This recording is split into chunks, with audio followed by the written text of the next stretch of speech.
Greetings and welcome back to another episode of Conquering Diabetes. Before my mom moved in with us, she kept telling me stories about her mean doctor. My mom was covered through the VA because of my dad, but she didn't have much of a choice as to what doctors were available. Anyway, that doctor will live in infamy in our house because we regularly quote her. Right before my mom was diagnosed with cirrhosis, I went to a couple visits with her and was shocked at how rude this doctor was. Then with my mom's first visit after diagnosis, the doctor was furious with her. I was ready to go a few rounds with that woman. You don't raise your voice to my mama. I spoke calmly, even though I wanted to match her energy. I said, think of this as a restart.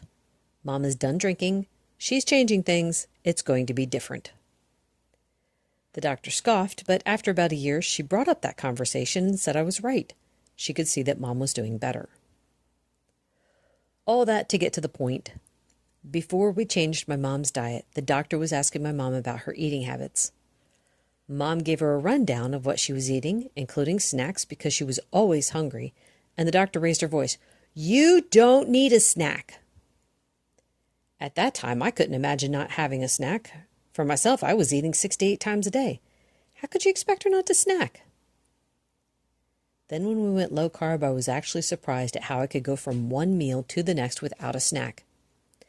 And I'll admit, I didn't really like that at first. I didn't realize how much I liked snacking. But I had to make a choice. Either have the meal and be satisfied, or ruin my appetite for it with a snack. We recommend not snacking for another reason. Is to let your pancreas rest between meals. Let the beta cells make and store some insulin for a phase 1 response. This also helps preserve beta cell function.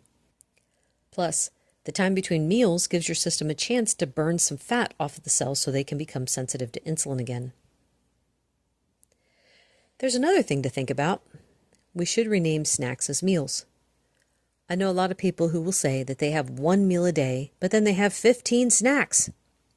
If it has calories, it's a meal. It might be a really small meal, but it's still a meal. While I don't agree with that doctor's delivery, I do agree with the idea. We don't need snacks.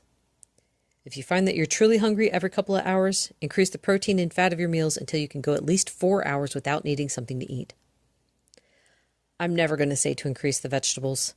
They provide bulk and short-term satiety, but the protein and fat take the longest to break down, so those are what I recommend. That's all for today. Thank you so much for listening. Bye.